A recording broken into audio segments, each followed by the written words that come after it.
तो आज हम लोग रूल्स ऑफ डिफरेंशिएशन करेंगे और कुछ छोटे छोटे एग्जांपल्स भी हम उनके लेके चलेंगे। ठीक है, तो जो रूल्स मैं आप लोगों को भेजे थे एक बार उनको मैं एक्सप्लेन कर देता हूँ। सबसे पहला जो मैंने रूल भेजा था, हाँ यस सर, लास्ट के 2 क्वेश्चन करवा दें जो आपने कल भेजे थे। हाँ बेटा, अभी एक बार रिकॉर्डिंग हो रही होती है ना साथ साथ, तो थोड़ा सा मैं बाद में एक्सप्लेन कर दूंगा उसको। ठीक है, ओके सर। हाँ। तो पहला जो रूल मैं आप लोगों को बताया था वो बताया था, अगर पहले हम लिखते हैं रूल्स ऑफ डिफरेंशिएशन।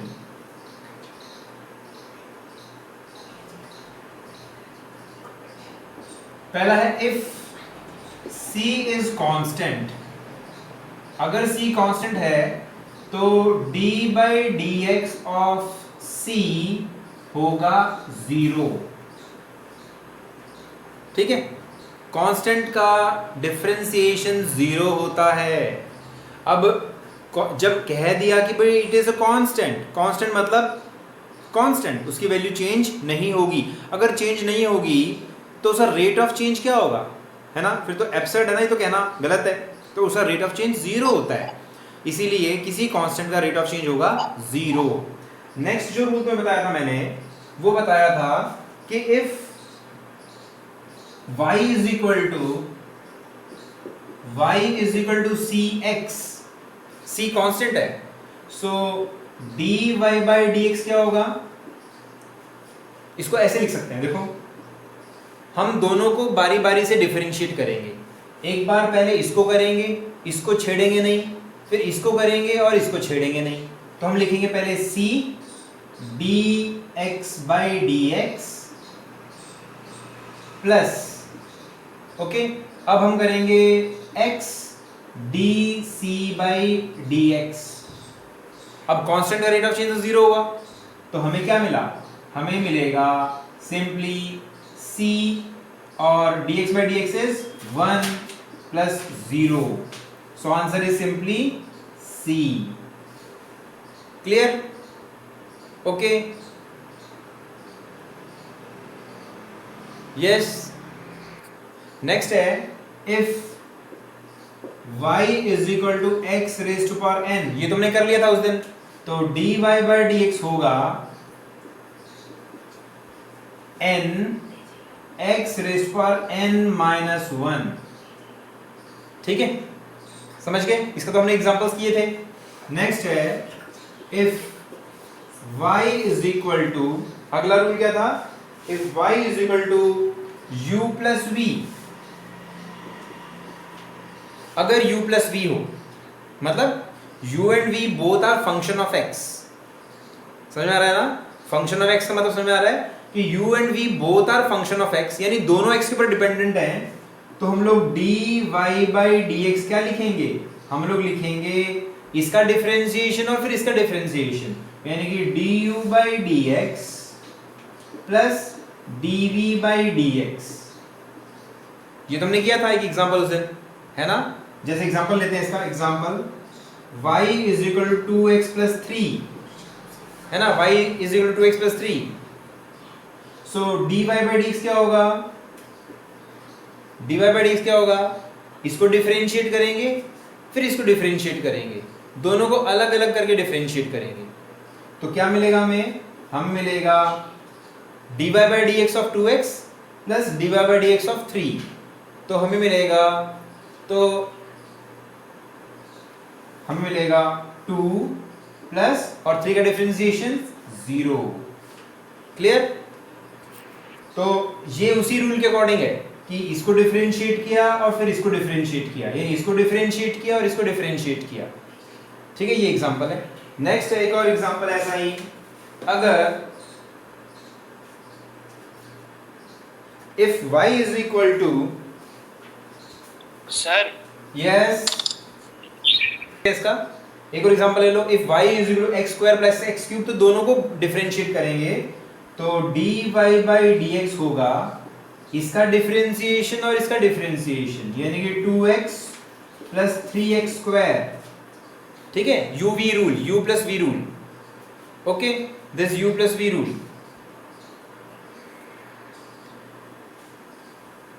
दोनों x के फंक्शन है, एक x स्क्वायर है और एक x क्यूब है, तो दोनों को डिफरेंशिएट करेंगे बारी बारी से, सिंपल, बीच में प्लस है ना, बीच में प्लस है, तो इसको डिफरेंशिएट किया और फिर इसको डिफरेंशिएट किया, यानी हमें मिला 2x और फिर मिला 3x स्क्वायर।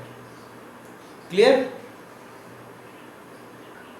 ओके, अब नेक्स्ट करते हैं हम लोग एक और ऐसे ही, और नेक्स्ट है अगर y is equal to u into v, if y is equal to u into v, अब प्रोडक्ट है, तो हम क्या करेंगे, जैसे अभी भी हमने किया, u को छोड़ देंगे, डिफरेंशिएट करेंगे, इसको ऐसे लिखते हैं dy बाई dx, डिफरेंशिएट करेंगे तो dx, फिर v को छोड़ करके u को डिफरेंशिएट करेंगे ऐसे, ठीक है, दिस इज प्रोडक्ट रूल।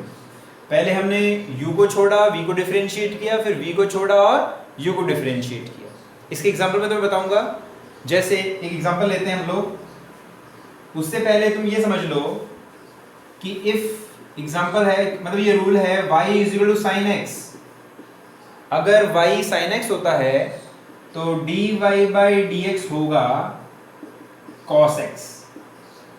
ये एक इंपॉर्टेंट रूल है कि अगर y sin x है तो dy बाई dx होगा cos x। अब इस रूल को करने के लिए कैसे एग्जांपल लेंगे, y is equal to x square sin x, मान लो ऐसे है, so this is your u and this is your v, ये u है और ये v है, तो इस रूल को यूज करेंगे। कैसे करेंगे, पहले हम लोग x स्क्वायर को छोड़ देंगे, sin x को डिफरेंशिएट करेंगे, फिर sin x को छोड़ देंगे और x स्क्वायर को डिफरेंशिएट करेंगे, इस तरीके से डिफरेंशिएट करेंगे। क्लियर? तो पहले इसको u मान लेते हैं, let us suppose this is u and this is v, तो अगर हम लिखेंगे डिफरेंशिएट करके, तो पहले इसको छोड़ दो, इसको डिफरेंशिएट करो, तो x स्क्वायर sin x का डिफरेंशिएशन cos x प्लस, ठीक है, प्लस, फिर हम क्या करेंगे, फिर हम v को छोड़ेंगे और u को डिफरेंशिएट करेंगे, यानी sin x, और इसको डिफरेंशिएट करके क्या मिलेगा 2x। Is it clear to all of you? सभी को क्लियर हो रहा है? सभी को क्लियर हो रहा है क्या?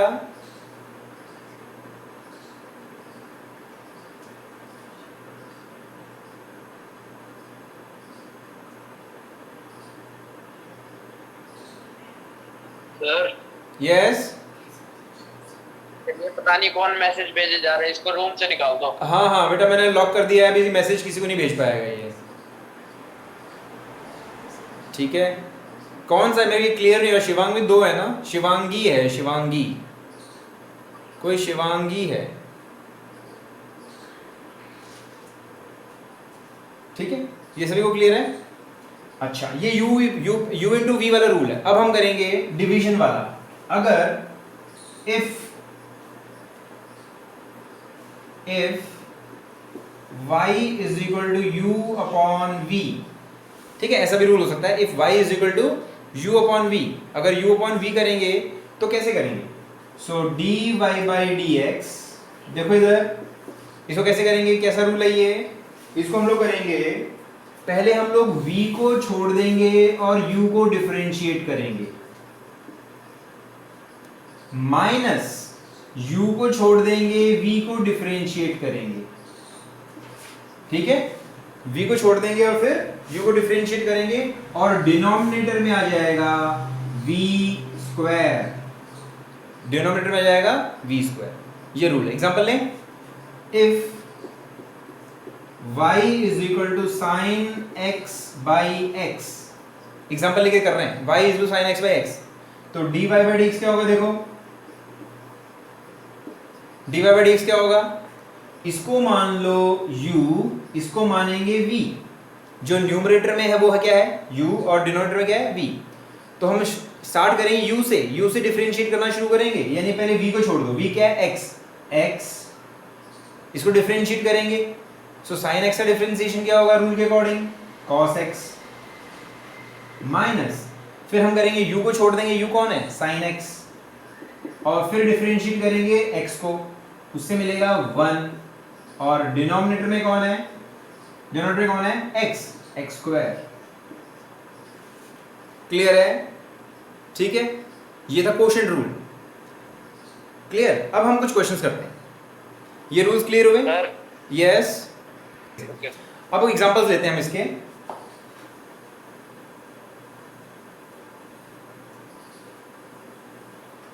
एग्जांपल लेंगे हम लोग, और पहला एग्जांपल है,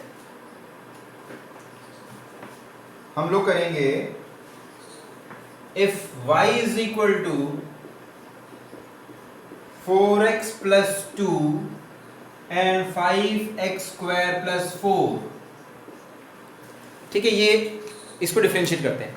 इसको uv वाले रूल से भी कर सकते हैं, u इंटू v वाले रूल से भी कर सकते हैं, और इनको प्रोडक्ट करके भी हम कर सकते हैं। पहले प्रोडक्ट कर लो, फिर डिफरेंशिएट कर लो। तो this is u and this is v, तो dy बाई dx क्या होगा? इसको छोड़ देंगे, 4x plus 2 and d by dx of 5x square plus 4, plus फिर इसको छोड़ देंगे, इसको डिफरेंशिएट करेंगे, 5x square plus 4 into D by d x of 4x plus 2। ठीक है,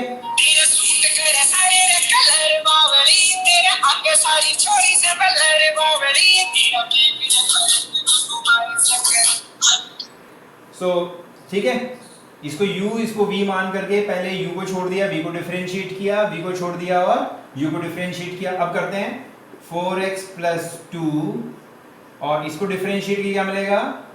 इसको मिलेगा 10x और 4 को डिफरेंशिएट करेंगे 0, इसका डिफरेंशिएशन 0, इसका डिफरेंशिएशन 10x। ठीक है, और फिर प्लस इसको रखते हैं 5x स्क्वायर प्लस 4 और इसको डिफरेंशिएट करते हैं, क्या मिलेगा? इसको मिलेगा 4x को करेंगे तो 4 और इसको करेंगे तो 0। ठीक है, तो क्या मिला हमें? हमें मिला 4x plus 2 into 10x plus 4 into 5x square plus 4। ये आ गया हमारा dy बाई dx। ये u इंटू v वाला रूल था। क्लियर? एक एग्जांपल और करते हैं ऐसे ही।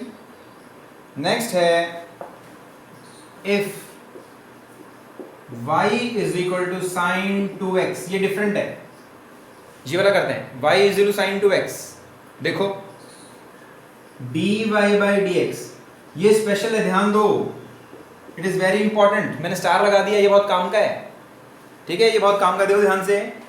साइन x का तो डिफरेंशिएशन में cos x किया था, लेकिन ये तो साइन 2x है, थोड़ा सा अलग है। कैसे करेंगे? देखो, पहले हम साइन 2x को इकट्ठा एक डिफरेंशिएट करेंगे। साइन 2x का डिफरेंशिएशन होगा cos 2x।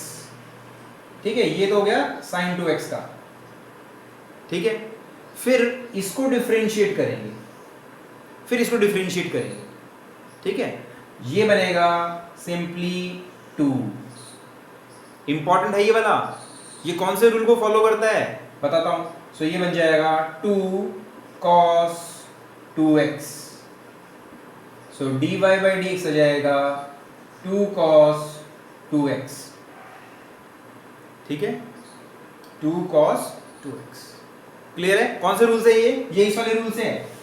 इसमें जो रूल यूज किया है हमने, ये वाला रूल यूज किया है इसके अंदर, इसमें हमने ये वाला रूल यूज किया है, y is equal to sine 2x, ये क्वेश्चन था हमारा। इसमें हमने रूल यूज किया है y is equal to cu, c is constant, ठीक है, and u is function of x।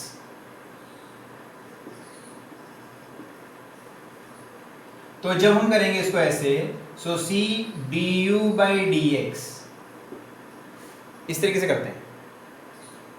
तो पहले हमने इसको डिफरेंशिएट किया, फिर इसको डिफरेंशिएट किया।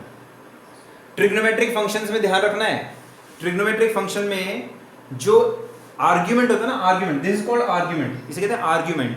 आर्ग्यूमेंट को अगले स्टेप में डिफरेंशिएट करते हैं, आर्ग्यूमेंट को अगले स्टेप में डिफरेंशिएट करेंगे। एक एग्जांपल और लेते हैं इसका, एक एग्जांपल और लेते हैं। If y is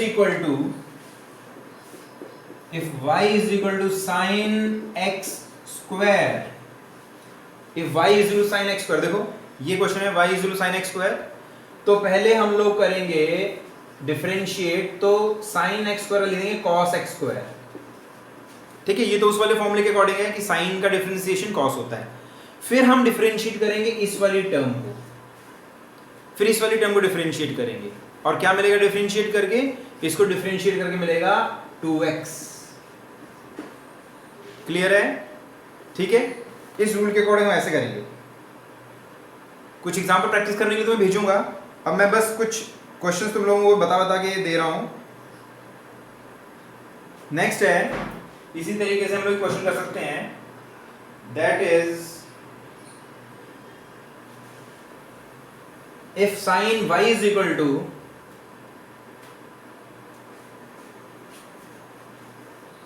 sine x by cos x।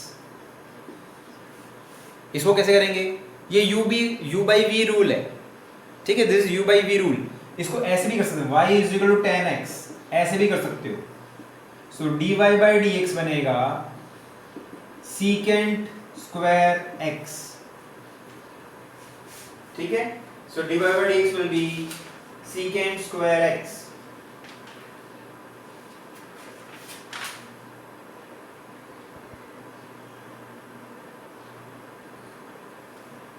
इसको प्रूव भी कर सकते हैं। देखो यहां पर करेंगे, this is u, this is v, तो dy बाई dx क्या होगा? अब ये भी हमने किया, तो हम क्या करेंगे? v मतलब cos x, इसको डिफरेंशिएट करेंगे, this becomes cos x minus, फिर u को छोड़ देंगे और cos को डिफरेंशिएट करेंगे, मिलेगा माइनस साइन x अपॉन। ठीक है, याद रखो इसमें हमने यूज किया है कि if y is equal to cos x, तो dy बाई dx हो जाएगा माइनस साइन x। ये भी रूल याद रखना है तुम्हें, दिस इज इंपॉर्टेंट रूल जो तुम्हें याद रखना है। और डिनोमिनेटर में क्या बनेगा? cos square x, so it becomes cos square x plus sin square x upon cos square x, which means 1 upon cos square x, which means secant square x dy by dx। ठीक है, तुम्हें लग रहा है mathematics की class चल रही है ना, लेकिन याद रखो हम लोग इसमें जितना अच्छे से अपने हम लोग एक्सपीरियंस प्रैक्टिस करेंगे ना इसे, उतना हम लोगों को फिजिक्स उतना इजी हो जाएगा। ठीक है, फिजिक्स में सब बच्चों को मुश्किल क्या लगता है? बच्चों को फिजिक्स में ये मैथमेटिकल पार्ट ही मुश्किल लगता है, लेकिन हमें मैथमेटिक्स से मतलब नहीं है, हमें इस बात से मतलब है कि इसका मीनिंग क्या है। हमारे लिए मीनिंग इज मोर इंपॉर्टेंट। ठीक है, तो कुछ क्वेश्चन में प्रैक्टिस करने के लिए तुम्हें भेजूंगा, तुम्हें प्रैक्टिस करनी है। अब मैं तुम्हें मीनिंग समझाता हूं कि डिफरेंशिएशन के मीनिंग क्या क्या है, वो सबसे जरूरी बात है। ओके, तो सुनो ध्यान से, डिफरेंशिएशन मीनिंग क्या है। पहले तो देखो, अभी हमने बहुत सारे फंक्शंस देखे है ना, कोई साइन, कोई कॉस वगैरह वगैरह, लेकिन मीनिंग क्या है? अगर y is equal to x square है तो dy बाई dx हमें मिला 2x। ये तो मैथमेटिक्स है, लेकिन इसका मीनिंग क्या है? इसका मीनिंग ये है कि this is the rate of change of y with respect to x। वो ये समझ गए?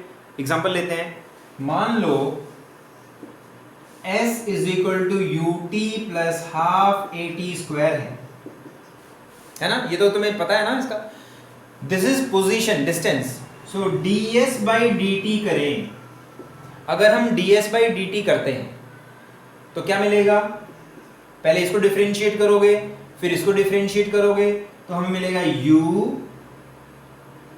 है ना प्लस 1/2 a, और t स्क्वायर को डिफरेंशिएट करेंगे तो 2t, तो क्या मिला? u प्लस 2 से 2 कैंसिल, at। ये तो वो आ गया formula v is u plus at, है कि नहीं? ये तो वही फॉर्मूला आ गया, v is equal to u plus at। यानी rate of change of position हमें वेलोसिटी देता है। समझ गए बात? मीनिंग मालूम पड़ा? मीनिंग इज मोर इंपॉर्टेंट हमारे लिए। मैथमेटिकल टूल्स का यूज करके उसका मीनिंग निकालना हमारे लिए बहुत काम का है। ये मीनिंग इंपॉर्टेंट है। ओके, सो मीनिंग क्या है कि ds बाई dt किसी भी चीज का रेट ऑफ चेंज ठीक है, उसका अलग अलग मीनिंग होता है अलग अलग समय पर। यहां पर rate of change of position है तो हमें मिली वेलोसिटी। अगर मैं इसको दोबारा से डिफरेंशिएट कर दूं ना, दोबारा से डिफरेंशिएट कर सकते हैं, देखो इसको दोबारा से डिफरेंशिएट करते हैं, dv/dt निकाल दूं, दोबारा से डिफरेंशिएट करें तो क्या मिलेगा, u तो इनिशियल वेलोसिटी है यानी कांस्टेंट फिक्स है, फिर है एक्सेलरेशन एंड टाइम, एक्सेलरेशन और टाइम का डिफरेंशिएशन, क्योंकि एक्सेलरेशन कांस्टेंट है, समझ गए, acceleration is given, it is constant, so time को डिफरेंशिएट करेंगे 1 मिलेगा, सो दिस इज एक्सेलरेशन, तो क्या मिला, dv/dt is nothing but acceleration. यही तो होता है, ये तो होता है कि rate of change of position, rate of change of velocity, rate of change of velocity is nothing but acceleration. समझ गए, मीनिंग समझ में आया, मीनिंग पकड़ो, मीनिंग तुम्हें पकड़ना है। जो ये रूल्स है ना, सुपरफिशियल रूल्स मैथमेटिक्स के, हमें फिजिक्स वालों को उनका मीनिंग चाहिए होता है और उसका सिग्निफिकेंस चाहिए होता है। तो देखो यहाँ पर बड़े अच्छे समझ में आ रहा है, ये फॉर्मूला हमें पता था, इसको डिफरेंशिएट किया तो वेलोसिटी मिली, ये फॉर्मूला हमें पता था, फिर rate of change of velocity निकाली, उससे एक्सेलरेशन आया, है कि नहीं, क्लियर, ओके। हमें ये मीनिंग पकड़ना है। अब एक चीज और ध्यान दो तुम, एक चीज और ध्यान देने वाली बात क्या है कि मैंने इसको 2 बार डिफरेंशिएट किया है, एक बार तो इससे इसको ऐसे लिखा, एक बार दोबारा से डिफरेंशिएट किया, तो इसको मैं ऐसे भी लिख सकता हूं, d/dt ऑफ ds/dt, ऐसे भी लिखा जा सकता है, double bar, this called double differentiation, 2 bar differentiate किया हमने, ठीक है, क्लियर है। एक बार डिफरेंशिएट किया ds/dt आया, एक बार और डिफरेंशिएट किया तो इसे लिखते हैं d²s/dt²।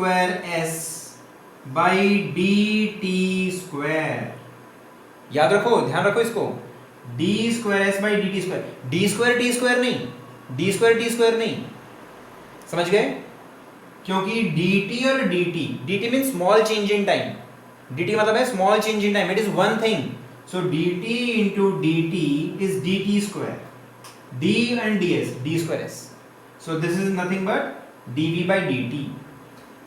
इसका मतलब क्या है, डबल डिफरेंशिएशन भी हो सकता है, क्लियर, डबल डिफरेंशिएशन भी होता है, 3 बार भी डिफरेंशिएट कर सकते हो, लेकिन हम लोगों को कम से कम 1 बार और ज़्यादा से ज़्यादा 2 बार डिफरेंशिएट करके हमारा काम चल जाता है फिजिक्स में, समझ गए। 1 बार डिफरेंशिएट करते हो तो पहली बार रेट ऑफ चेंज आता है, दूसरी बार डिफरेंशिएट करते हो तो दूसरी बार रेट ऑफ चेंज आता है। एक तो मीनिंग ये समझ में आया तुम लोगों को कि डिफरेंशिएशन का मीनिंग क्या है, ठीक है। अब एक और चीज़ देखो ध्यान से, बहुत इंपॉर्टेंट बात है, ये जितनी भी मैंने बातें बताई ना, उन सभी से इंपॉर्टेंट बात अब हमें बताने वाला हूँ, क्या आप देखो ध्यान से।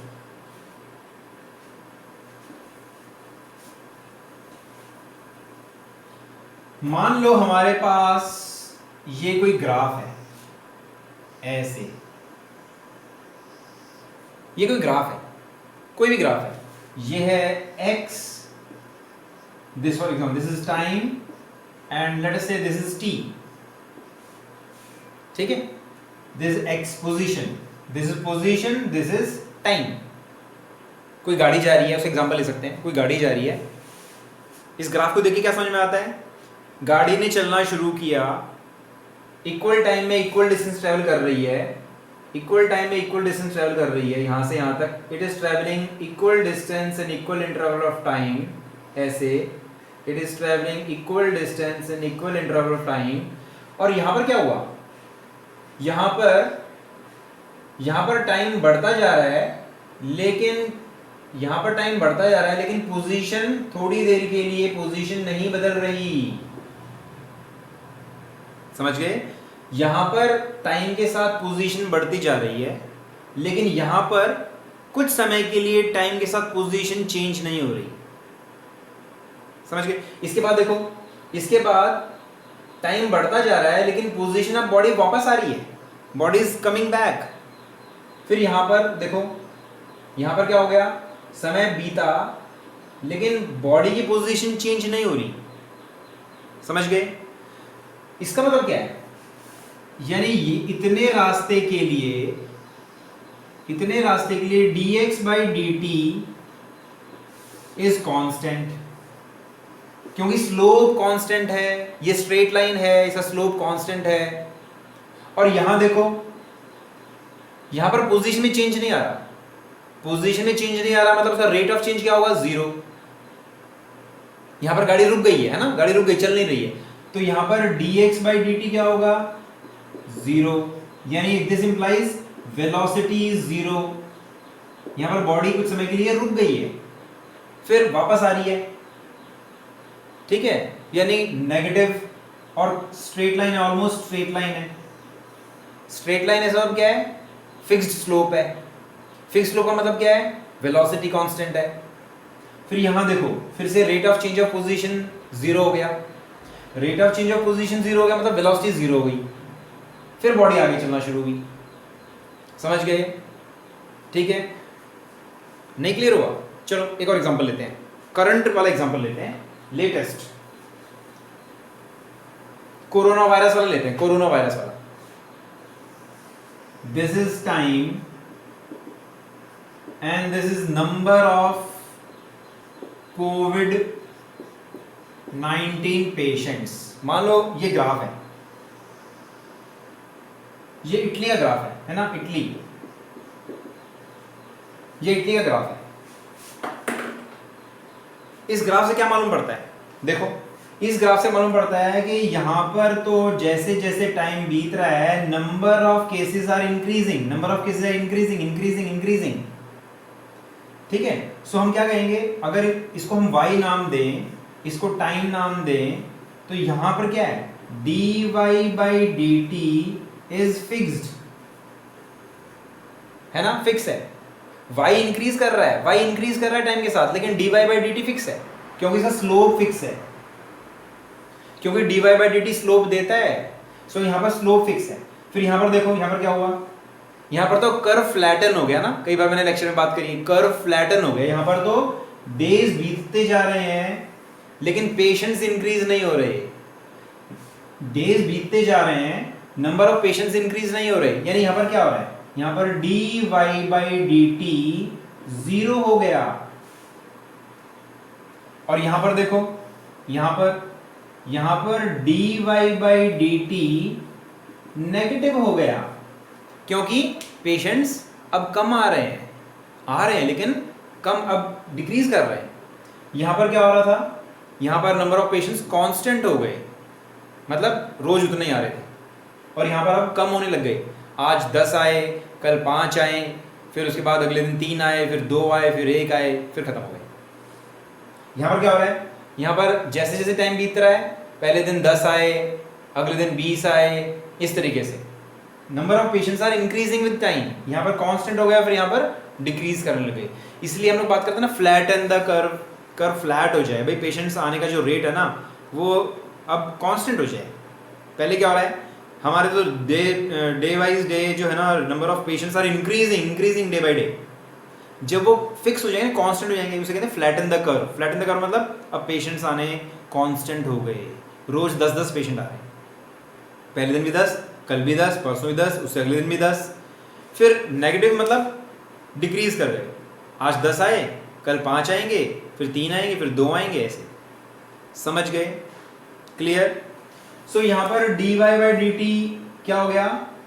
dy by dt इज 0, यहां पर dy by dt is fixed and positive, यहां पर dy by dt is negative. Clear? अब तुम्हें जो लिखने वाली बात है ना, जो इंपॉर्टेंट लिखने वाली बात है, क्या है? अब देखो, जो इंपॉर्टेंट लिखने वाली बात वो ये है कि जब किसी चीज का रेट ऑफ चेंज 0 आए, अगर किसी चीज का रेट ऑफ चेंज 0 आए, this implies y is constant. ये तो पुरानी बात है ना, कांस्टेंट का डिफरेंशिएशन 0 होता है, तो वही बात है, पुरानी वाली बात, कि किसी भी चीज का रेट ऑफ चेंज अगर 0 होता है तो यानी वो कांस्टेंट है। So this is constant with respect to x। Okay, दो बार डिफरेंशिएट कर दें, अगर दो बार डिफरेंशिएट करो और वो नेगेटिव आए, अगर दो बार डिफरेंशिएट करके वो चीज नेगेटिव आती है, इसका मतलब हम लोग पीक पे हैं, वी आर एट पीक, मतलब ऐसे ऐसे पीक पे हैं। और अगर d square y by d x square plus I positive आए, this implies we are at valley, हम लोग वैली में, बॉटम ऑफ द वैली, यानी हम लोग यहां पर है। सो ये तो इसके लिए है और ये इसके लिए, समझ गए। ये भी इंपॉर्टेंट बात है कि दो बार डिफरेंशिएट करके अगर नेगेटिव रिजल्ट आता है तो इसका मतलब क्या है कि हम लोग मैक्सिमम पे पहुंच चुके हैं, और अगर डिफरेंशिएट करके पॉजिटिव आता है इसका मतलब हम लोग मिनिमम पे पहुंच चुके हैं। है कि नहीं इंपॉर्टेंट बात? देखो ग्राफ में कितनी इंपॉर्टेंट बात समझ में आई हम लोगों को। हमें इक्वेशन की जरूरत है, हमें ग्राफ की जरूरत नहीं है, हमें इक्वेशन चाहिए। अगर हमें इक्वेशन मिल जाए तो अगर हमसे पूछा जाए बताओ इस इक्वेशन के अकॉर्डिंग वेलोसिटी कब जीरो होगी, हम निकाल सकते हैं। ठीक है, मैक्सिमम कब होगी या मैक्सिमम होगी या नहीं होगी हम निकाल सकते हैं। और हमसे पूछा जाए मिनिमम कब होगी तो भी हम निकाल सकते हैं। समझ गए? अगर तुम्हें क्लियर नहीं है तो एक बात ध्यान रखो, पहली बार डिफरेंशिएट करके हमें मिलता है रेट ऑफ चेंज, दो बार डिफरेंशिएट करके अगर वो नेगेटिव आता है इसका मतलब कि हम लोग चोटी पर हैं, और दो बार डिफरेंशिएट करके अगर पॉजिटिव आता है मतलब कि हम लोग बॉटम पे हैं। समझ गए? इसको हम वेलोसिटी भी कह सकते हैं। वेलोसिटी की भाई वेलोसिटी मैक्सिमम कब होगी, मैक्सिमम वेलोसिटी सबसे कम कब होगी, वेलोसिटी जीरो कब होगी, और जब वेलोसिटी जीरो होगी उसमें पोजीशन क्या होगी। जिस समय वेलोसिटी जीरो होगी उस समय हम लोग जो है मैक्सिमम पे हैं या मिनिमम पे हैं, ये सारी बात हम बड़े आराम से कर सकेंगे। ये है मैथमेटिकल जो टूल्स की एप्लीकेशन जो सबसे ज़्यादा यूज़ करेंगे हम लोग फिजिक्स में। समझ गए? क्लियर? तो मैं कुछ क्वेश्चंस दूंगा तुम लोग प्रैक्टिस करने के लिए, और मैं व्हाट्सएप पे एक्सप्लेन भी कर दूंगा साथ साथ, तो तुम लोग प्रैक्टिस करके मुझे ज़रूर बताना। ओके, तो सी यू टुमारो, बाय।